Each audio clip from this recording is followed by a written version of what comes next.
And talking about freezing solid, lovely segue, thank you. Let's say, and I think I know the answer to this question because we have touched on it already, but I think I need to ask you. Let's say Elsa has arrived and the pond is frozen. It's one of those severely cold winters. You know, what do people need to do if their pond is properly frozen? Not worry?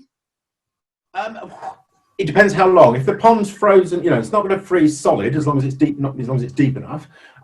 What we'll see is a thin layer of ice over the surface of the pond. And if we've got a thin layer of ice there for a day or so, then that's going to be fine. But if the ice is going to persist for more than a couple of days, then you think what we've done is we've sealed off the contact between the water and the air. There's a layer of ice there.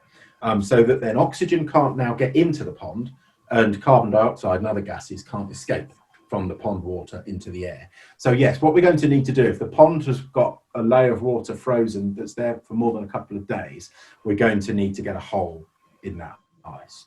And the thing that we can't do is just go and get a hammer and smash it like that, because that's tantamount to a huge wrecking ball smashing into the side of your house. It's going to be a really alarming noise to the fish, big pressure waves coming through the water, and that's going to be detected by the fish's lateral line. I have images of Miley Cyrus now. You planted that seed there.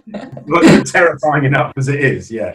So that is going to be really unpleasant for the fish. So what we need to do is get a hole into the ice. We can do that just by getting a saucepan with some hot water in it and just rest the saucepan, or a tin can or something with some hot water in to just melt a hole in the ice that way. Okay. If we're in the north of the country, which is lower temperatures, more prone to freezing, then you can get little pond heaters, just a little pond surface heater, just a sort of small low wattage heater, which will then just float up at the water surface, and that will stop ice forming around it.